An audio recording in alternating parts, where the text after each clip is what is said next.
السلام علیکم دوستو، ایک بار جبرائیل علیہ السلام نبی کریم صلی اللہ علیہ وآلہ وسلم کے پاس آئے تو آپ صلی اللہ علیہ وآلہ وسلم نے دیکھا کہ جبرائیل علیہ السلام کچھ پریشان ہے۔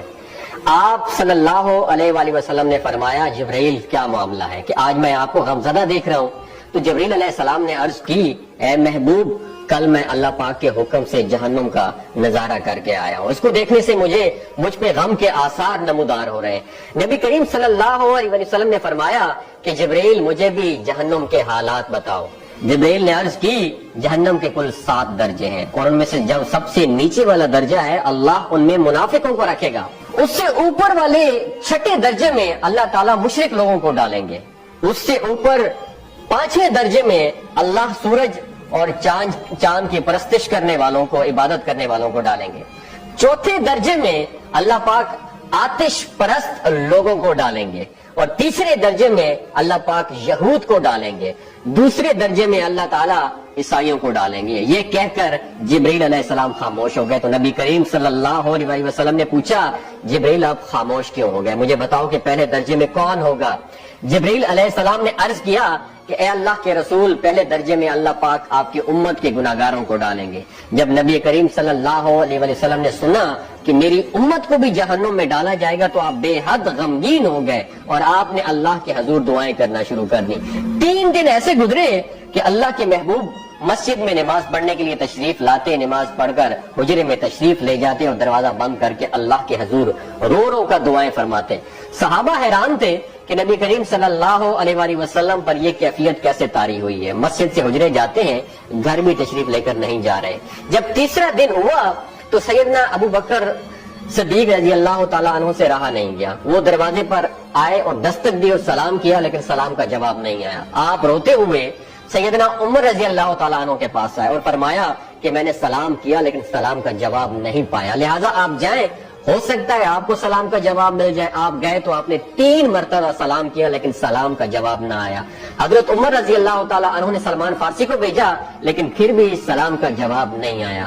حضرت سلمان فارسی نے واقعے کا تذکرہ حضرت علی رضی اللہ تعالیٰ عنہ سے فرمایا۔ انہوں نے سوچا کہ جب اتنے عظیم شخصیت کو سلام کا جواب نہیں ملا تو مجھے بھی خود نہیں جانا چاہیے، بلکہ مجھے ان کی نور نظر بیٹی حضرت فاطمہ رضی اللہ تعالیٰ عنہا انہیں اندر بھیجنا چاہیے۔ لہٰذا آپ نے حضرت فاطمہ رضی اللہ تعالیٰ عنہا کو سب احوال بتا دیا۔ آپ حجرے کے دروازے پر آئیں، ابا جان السلام علیکم۔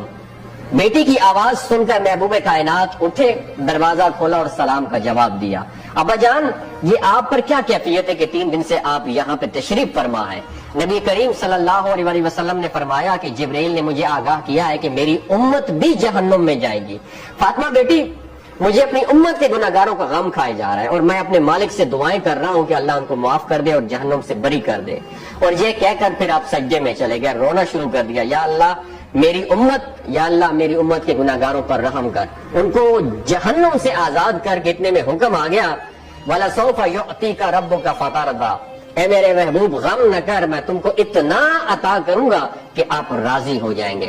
آپ خوشی سے کھل اٹھے اور فرمایا کہ لوگوں، اللہ نے مجھ سے وعدہ کر لیا ہے کہ روز قیامت مجھے میری امت کے معاملے میں خوب راضی کرے گا، اور میں اس وقت تک راضی نہیں ہوں گا جب تک میرا آخری امتی بھی جنت میں نہ چلا جائے۔ بولتے ہوئے آنکھوں سے آنسو آنا شروع ہو جاتے ہیں بندے کے، جب بندہ سوچتا ہے کہ ہمارا نبی صلی اللہ علیہ وسلم اتنا شفیق اور غم محسوس کرنے والا ہے اور بدلے میں ہم نے ان کو کیا دیا۔ آپ کا 1 سیکنڈ اس ویڈیو کو دوسرے لوگوں تک پہنچانے کا سورس ہے۔ میری آپ سے عاجزانہ اپیل ہے کہ لا حاصل اور بے مقصد پوسٹیں ہم شیئر کرتے رہتے ہیں، لیکن آج اپنے نبی کی رحمت کا یہ پہلو کہیں ہم سے مس نہ ہو جائے۔ ایک شیئر کر کے اپنا حصہ ضرور ڈالیے گا، کیا پتہ کون گناہگار پڑھ کر راہ راست پہ آ جائے اور دوسروں کو تھوڑی سی ہدایت مل جائے۔ کہنے کا مقصد یہ ہے کہ ایک نبی ہمارے لیے اتنا غم خوار ہے اور ہم یہاں بیٹھ کے اس کی امت کے اوپر اتنے مظالم ڈھائے جا رہے ہیں، ہمارے فلسطینی بھائیوں پہ اتنا ظلم کیا جا رہا ہے، لیکن ہم ٹس سے مس نہیں ہو جا رہے۔